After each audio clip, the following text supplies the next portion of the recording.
ഇതിപ്പോ തീരുമാനിച്ചിരുന്നത് നാളെ വൈകുന്നേരം നമ്മൾ പോകുന്നത്. ആയിക്കോട്ടെ, വൈകുന്നേരം ഇന്റർസിറ്റിക്ക്. നിങ്ങൾ പോയിട്ടോ, ഞാൻ കാണൂല. അയ്യോ, എന്ത് പറയാൻ, ഭയങ്കര പരിപാടി കിടക്കല്ലേ മറ്റന്നാ. എന്ത് അമ്മവ വിഴിഞ്ഞം തുറമുഖം തുടങ്ങി. കപ്പൽ, ആദ്യത്തെ കപ്പൽ വരെയല്ലേ? എന്താ നീയാണ് കപ്പിത്താൻ? അവിടെ നമ്മള് DDT പാർട്ടി സ്വീകരണം കൊടുക്കുകയല്ലേ ആദ്യത്തെ കപ്പലിന്. പോണോ? ഈ വിഴിഞ്ഞം തുറമുഖത്ത് നടക്കണതിന് നിങ്ങളുടെ പാർട്ടി തമ്മിൽ എന്ത് ബന്ധാ? അയ്യോ, ഈ വിഴിഞ്ഞം തുറമുഖവും ഈ DDT പാർട്ടിയും ഇതുമായിട്ടുള്ളൊരു ബന്ധം അറിയാം. അപ്പുക്കുട്ട സാറിന്റെ വകയിലെ ബന്ധത്തിൽ വലിച്ചോണ്ട് വേണ്ട ആണ്. എങ്ങനെ അമ്മാവാ, ഈ അപ്പുക്കുട്ട സാറിന്റെ അച്ഛൻ കോദണ്ഡപാണി സാർ നേരത്തെ നമ്മളെ ഈ DDT പാർട്ടി INSP ആയിരുന്നു. സാറ് ആയിരുന്നപ്പോ, കോദണ്ഡപാണി സാറായിരുന്നപ്പോ സാറ് എടുത്തു വെച്ച ഒരു ആശയമാണ് ഈ വിഴിഞ്ഞം തുറമുഖം. സത്യത്തിൽ അതിന്റെ ആദ്യത്തെ തറക്കല്ലിട്ടതും സാറാണ്, കോദണ്ഡപാണി സാറാണ്. കോദണ്ഡപാണി സാർ അപ്പുക്കുട്ട സാറിന്റെ അച്ഛൻ. സാറിന്റെ മനസ്സിലുണ്ടായ ഒരു ആശയമാണ്. ഇതിന്റെ ഒരു സത്യാവസ്ഥ പറഞ്ഞുതരാം.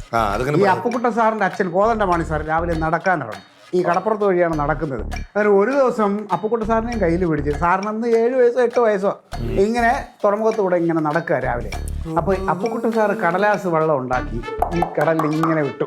കോദണ്ഡപാണി സാർ ഇങ്ങനെ നോക്കി നിന്നിട്ട് സാറിൻ്റെ മനസ്സിൽ അപ്പോൾ ഉണ്ടായ ആശയമാണ്, ഈ കടലാസ് വെള്ളങ്ങളെല്ലാം മാറി ശരിക്കും കപ്പലായാൽ എങ്ങനെ ഇരിക്കും. അങ്ങനെ തുടങ്ങിയതാണ്. അങ്ങനെ സാറ് കൊണ്ടുവന്ന ആശയമാണ്. സാറ് തറക്കല്ലിട്ട പരിപാടിയാണ്. അപ്പൊ പിന്നെ ഞങ്ങള് DDT പാർട്ടി അവിടെ വേണ്ടേ? അതിന്റെ മുഴുവൻ അവകാശവും കളിക്കരുത്. ഇവിടെ കല്ലിടാനും നിങ്ങളെ നിർബന്ധിക്കാനൊന്നും പറ്റില്ല. മര്യാദക്ക് ഗുരുവായൂരപ്പനെ കാണാൻ ഒരു കാര്യം പറഞ്ഞത് പറയണം, മനസ്സിലാക്കി അതിന്റെ ഗൗരവം മനസ്സിലാക്കി പറഞ്ഞിട്ടല്ലേ ഇത് തീരുമാനിച്ചത് എന്ന് പറഞ്ഞാൽ പാർട്ടി അടിയന്തരമായിട്ട് ഇങ്ങനെ ഒരു പൊതുപ്രവർത്തനം ഇങ്ങനെ ഈ ദിവസം പാർട്ടിക്കാർ ഒരു കാര്യം പറയട്ടെ, എല്ലാ ചെലവും ഞാൻ എടുക്കാം, ഈ ചെലവ് എടുക്കണ്ട. അമ്മാവ പൈസയുടെ വിഷയമല്ല അമ്മാവ, അത് നോക്കിക്കോ. ഇതിന് ഗുരുവായൂരപ്പൻ നിങ്ങളെ ശിക്ഷിക്കും. നീ പറഞ്ഞ ഒന്ന് മനസ്സിലാക്കി. ഇത് ആരെങ്കിലും തലയിൽ ആള് താമസമുള്ളവർ വേണ്ടേ? നീ തങ്ക ഈ പറയണത് മനസ്സിലാക്കുക. പറഞ്ഞ കാര്യങ്ങൾ തന്നെ വീണ്ടും വീണ്ടും പറഞ്ഞോണ്ടിരിക്കല്ലേ. പറഞ്ഞ കാര്യം പറഞ്ഞിട്ടും ക്ലീറ്റോ സമ്മതിക്കണില്ലല്ലോ. പോവാൻ ക്ലീറ്റോ, ഞാൻ പറഞ്ഞില്ലേ, നീ അവരെ കൂടെ അങ്ങ് പൊക്കിയോ. ഇനി എന്നെ എടുത്തോണ്ടേ പോകുള്ളൂ എന്ന് പറഞ്ഞാൽ എനിക്ക് അവിടെ വിഴിഞ്ഞ പരിപാടിക്ക് പോകാതിരിക്കാൻ പറ്റൂ? ഇത് എത്ര നാൾ മുമ്പ് പറഞ്ഞേക്കണ ക്ലീറ്റോ? നമ്മൾ എല്ലാവരും കൂടി പുറത്തു പോയിട്ട് എത്ര നാളായി?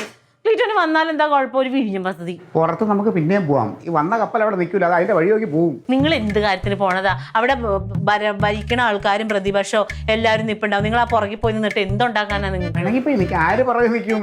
ഇപ്പൊ മുന്നിൽ നിൽക്കുക ഏറ്റവും യോഗ്യത ഉള്ളത് ഞങ്ങളാണ്. ഞങ്ങൾക്കാണ് അതിനുള്ള അധികാരമുള്ളത്.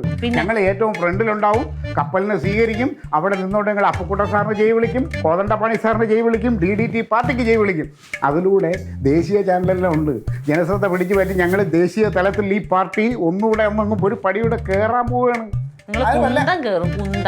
ഓ എന്റെ കർത്താവേ, നെഗറ്റീവേ. ഓ അവിടെ ചെന്ന് നിന്നിട്ട് നിങ്ങൾക്ക് പുറകിൽ പോലും നിൽക്കാൻ പറ്റാത്ത ആൾക്കാർ നിങ്ങളെ തിക്കി തിക്കി തിക്കി തിക്കി തുറമുഖത്തിന്റെ അപ്പുറത്ത് കൊണ്ടുവന്നിട്ട് ചമ്മി നാറ് നിങ്ങൾ തിരിച്ചു വരും. ഓ കാണാം, നമുക്ക് നീ TV-യിൽ കൂടെ ഇരുന്ന് കാണും, ഞാൻ നിനക്കത് കാണിച്ചു തരും. നിങ്ങൾ എന്തോരം കാര്യങ്ങൾ ഇതേപോലെ പറഞ്ഞിട്ട് എന്തെങ്കിലും ഒന്ന് നേരെ ചൊവ്വ വന്നിട്ടുണ്ടോ? ഇതും അങ്ങനെ എന്താ പറ്റാത്ത നിന്റെ ഈ നെഗറ്റീവ്? നിന്റെ നെഗറ്റീവ് അല്ല, നിങ്ങൾ വടി വെച്ചെടുത്ത് കൊട വെക്കൂല.